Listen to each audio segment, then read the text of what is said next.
आगे बढ़ते हैं और बात होगी आंध्र प्रदेश पुलिस की, क्योंकि आंध्र प्रदेश पुलिस ने वाईएसआर कांग्रेस पार्टी के लोकसभा सांसद पीवी मिथुन रेड्डी को 3,200 करोड़ रुपए के कथित शराब घोटाले के मामले में गिरफ्तार कर लिया। यह घोटाला वाईएसआरसीपी की पिछली सरकार के दौरान हुआ था। मामले की जांच कर रही एसआईटी ने विजयवाड़ा में मिथुन रेड्डी से करीब 7 घंटे तक पूछताछ की और फिर उनको हिरासत में ले लिया। आंध्र प्रदेश के गृह मंत्री वंगलापुडी अनीता ने इसकी पुष्टि की। रेड्डी को कोर्ट में पेश किया गया। अदालत ने 1 अगस्त तक रिमांड पर भेज दिया है। ये जो घोटाला है 2019 से 2024 के बीच का है। वाईएसआरसीपी सरकार के समय का ये घोटाला है, जब राज्य में शराब की बिक्री और वितरण में भारी अनियमितताओं के आरोप लगे। एसआईटी और ईडी की जांच के मुताबिक वाईएसआरसीपी नेताओं और अधिकारियों ने शराब नीति में बदलाव किए, लोकप्रिय शराब ब्रांड्स को हटाकर नए और कम जाने माने ब्रांड्स को बढ़ावा दिया। इसके बदले में 50 से 60 करोड़ रुपए महीने के हिसाब से रिश्वत ली और इस रिश्वत को कथित तौर पर नकली कंपनीज के जरिए इकट्ठा किया गया और मनी लॉन्ड्रिंग की गई। जांच में अनुमान है कि इस घोटाले से 3,200 से 3,500 करोड़ रुपए की हानि हुई है। मामले की शुरुआत उस वक्त होती है जब वेंकटेश्वर राव श्रीनिवास नाम के एक व्यक्ति ने शिकायत दर्ज कराई। आरोप लगाया कि आंध्र प्रदेश राज्य पेय पदार्थ निगम लिमिटेड, जो एक सरकारी कंपनी है, उसमें नकली शराब ब्रांड्स को बढ़ावा देने के लिए गलत ऑर्डर दिए गए हैं। एसआईटी ने मामले में 12 लोगों को गिरफ्तार किया, जिनमें मिथुन रेड्डी के अलावा पूर्व आईटी सलाहकार राज काशी रेड्डी, पूर्व सचिव धनंजय रेड्डी, ओएसडी कृष्ण मोहन रेड्डी भी शामिल हैं। राजमपेट लोकसभा सीट से सांसद और वाईएसआरसीपी के लोकसभा में फ्लोर लीडर मिथुन रेड्डी इस मामले में आरोपी नंबर 4 है। एसआईटी का दावा है कि उन्होंने शराब नीति में बदलाव करने में अहम भूमिका निभाई, जैसे स्वचालित ऑर्डर सिस्टम को मैनुअल करना, जिससे भ्रष्टाचार को बढ़ावा मिला, उन पर रिश्वत लेकर नकली कंपनीज के जरिए पैसे ट्रांसफर करने, 2024 के चुनाव के लिए फंड जुटाने के भी आरोप है।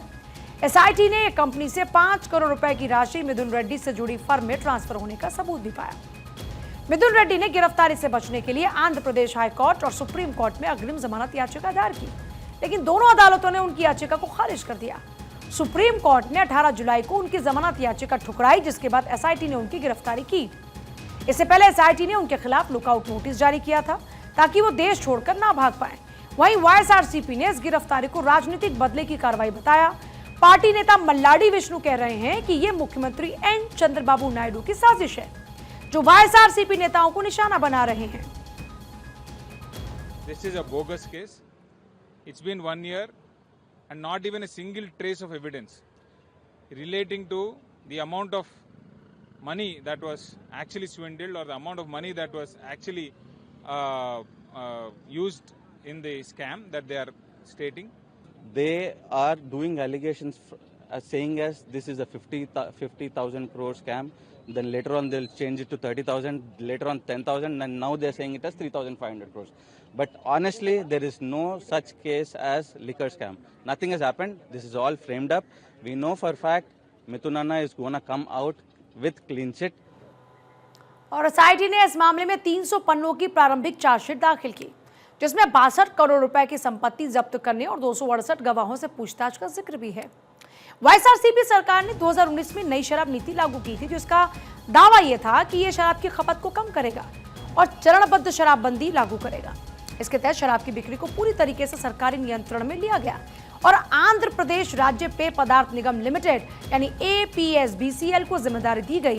लेकिन जांच में यह पाया गया कि नीति का दुरुपयोग किया गया, लोकप्रिय ब्रांड्स को हटाया गया, नए ब्रांड को रिश्वत के बदले बढ़ावा दिया गया और इससे सरकारी खजाने को हुआ भारी नुकसान। और 99,413 करोड़ रुपए की बिक्री में केवल 615 करोड़ रुपए ही डिजिटल लेन देन से हुए। मिथुन रेड्डी की गिरफ्तारी के बाद वाईएसआरसीपी का कहना यह है कि मामला राजनीति से प्रेरित है और वो इसका कानूनी और राजनीतिक स्तर पर मुकाबला करेंगे। सत्तारूढ़ टीडीपी बीजेपी गठबंधन का कहना है कि यह जांच भ्रष्टाचार के खिलाफ उनकी प्रतिबद्धता को दर्शाती है। मामले ने आंध्र प्रदेश की राजनीति में एक नया तनाव पैदा कर दिया, खासकर तब जब विधानसभा चुनाव नजदीक हैं।